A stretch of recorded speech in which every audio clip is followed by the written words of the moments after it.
অশান্তির আগুনে জ্বলছে পাকিস্তান। এই আবহে বালুচ বিদ্রোহীদের তাণ্ডবে নাজেহাল অবস্থা পাক বাহিনীর। সূত্রের খবর, গত 24 ঘন্টায় বালুচিস্তানের 48টি জায়গায় সেখানকার বাসিন্দাদের ওপর নির্বিচারে আক্রমণ চালিয়েছে পাক বাহিনী। আর বালুচ বিদ্রোহীদের পাল্টা মারে ত্রাহি মধুসূদন রব উঠেছে পাক সেনার অন্দরে। উদ্ভূত পরিস্থিতিতে বালুচিস্তানে পুলিশের সদর দপ্তর থেকে জারি করা এক নির্দেশে সেখানকার পুলিশ কর্মীদের সমস্ত ছুটি বাতিল করা হয়েছে। গত 24 ঘন্টায় 48টা অংশে পাক বাহিনী বা পাক আর্মি বা পাক সেনাবাহিনী তারা হামলা চালিয়েছে।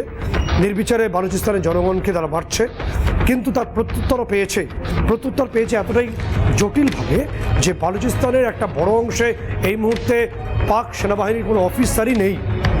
কোনো উচ্চপদস্থ অফিসার বালুচিস্তানে যেতে চাইছেন না, কিন্তু জওয়ানকে দিয়ে তারা গোটা ব্যাপারটাকে ঠেকিয়ে রাখার চেষ্টা করছেন। রমজান মাস উপলক্ষে সমস্ত ছুটি বাতিল করে দেওয়া হয়েছে এবং যে তথ্য আসছে যে বালুচিস্তানে নির্দিষ্টভাবে চীনের একটা বড় স্টেক আছে, বড় বিনিয়োগ রয়েছে। অন্যদিকে বালুচিস্তানে চীনা ফৌজ মোতায়েন নিয়ে বেজিংয়ের সঙ্গে মন কষাকষি চলছে ইসলামাবাদের। এই অবস্থায় একের পর এক পাক সেনার গাড়ি বিস্ফোরণ করে উড়িয়ে দিচ্ছে বালুচ বিদ্রোহীরা। যার জেরে প্রশ্ন উঠছে যে এপ্রিল মাসেই কি স্বাধীন রাষ্ট্র হিসেবে আত্মপ্রকাশ করছে বালুচিস্তান? আরও একটা বাংলাদেশকে উপহার পেতে চলেছে পাকিস্তান। বালুচিস্তানে যে ঘটনা এই মুহূর্তে চলছে, পাকিস্তানের যে ম্যাপটি আমরা দেখে অভ্যস্ত, মানচিত্রটি দেখে অভ্যস্ত বোধ হয় সেটি আর থাকছে না। এপ্রিল মাসের মধ্যেই স্বাধীন বালুচিস্তানকে হতে চলেছে, সেই প্রশ্নটা সবথেকে গুরুত্বপূর্ণ।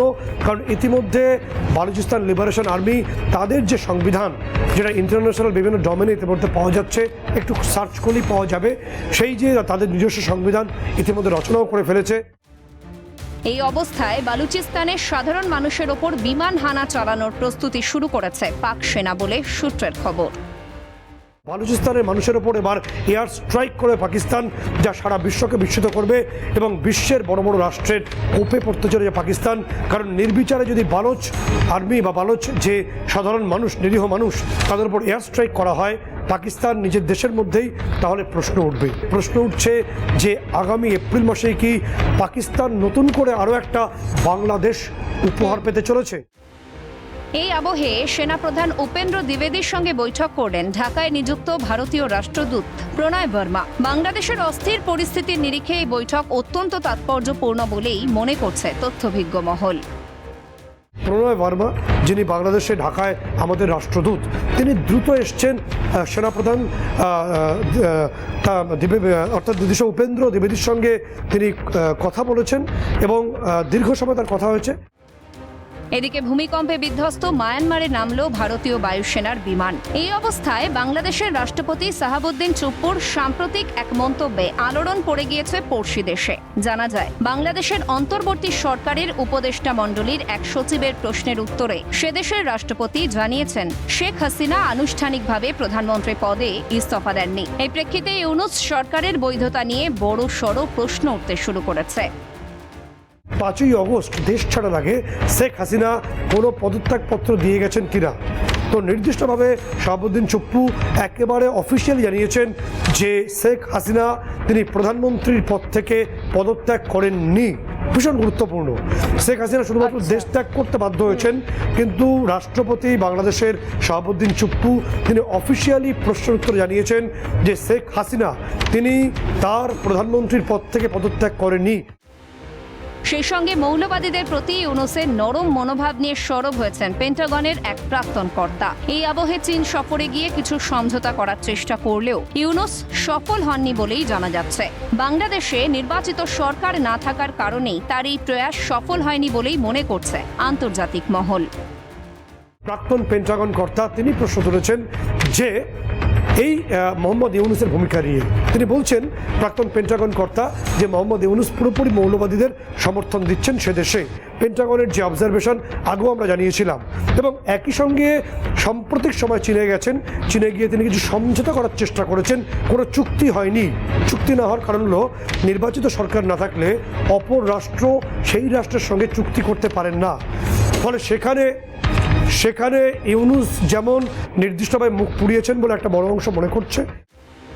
অন্যদিকে সাম্প্রতিক সময়ে সিঙ্গাপুরে গিয়েছিলেন ইউনূসের ডানহাত বলে পরিচিত মাহফুজ আলম ঘনিষ্ঠ আমির হামজা। সূত্রের খবর, আমির হামজা ভুয়ো পাসপোর্ট নিয়ে সিঙ্গাপুরে গিয়েছিলেন এবং সেখানে তিনি ইউনূসের নাম করে সন্ত্রাস ছড়ানোর কাজ করেছেন বলে অভিযোগ। ইউনূসের একেবারে ঘনিষ্ঠ এবং ইউনূসের রাইট হ্যান্ড বলে পরিচিত মাহফুজ আলমের ঘনিষ্ঠ আমির হামজা সিঙ্গাপুরে ভুয়ো পাসপোর্ট নিয়ে অনুপ্রবেশ করেছিলেন এবং সেখানে গিয়ে সন্ত্রাস ছড়ানোর চেষ্টা করেছেন ইউনূসের নাম করেই বলে তথ্য আসছে এবং তারই পরিপ্রেক্ষিতে সাম্প্রতিক সময় সেখানকার হোম অ্যাফেয়ার্সের তরফে নির্দিষ্টভাবে পরিষ্কার বলা হয়েছে যে আমির হামজা একদম অবৈধ কাজ করেছেন। Amir Hamza came to Singapore. He spoke to workers from Bangladesh. He himself is from Bangladesh, and he gave the talk at a dormitory in Tuas. It's called Lantana Lodge. And we, Internal Security Department, came to know of his sermon. And what was of concern is that he made many extremist, segregationist statements. বালুচিস্তানে বিমান হানা চালানোর পাক পরিকল্পনার বিষয়ে America ও অন্যান্য দেশগুলির অবস্থান কি হয় সে বিষয়ে নজর রাখার পরামর্শ ভারতীয় পর্যবেক্ষকদের। এটা আগেই বলেছি যে আপনার পাকিস্তান ওটা করে, কিন্তু এখানে আমেরিকান বা সমস্ত দেশের ভূমিকা কি হবে জানার কথা আছে। বালুচিস্তানে বালোচ বিদ্রোহীদের এই সক্রিয়তা নিয়ে উঠছে একাধিক প্রশ্ন। ফের ভাঙনের মুখে পাকিস্তান, এপ্রিল মাসেই কি ঘোষণা স্বাধীন বালুচিস্তান রাষ্ট্রের? অন্যদিকে বিদেশের মাটিতেও কি মুখ পুড়ছে ইউনূসের? প্রশ্ন আন্তর্জাতিক মহলে। সত্যজিৎ মুখোপাধ্যায়ের রিপোর্ট, ক্যালকাটা নিউজ।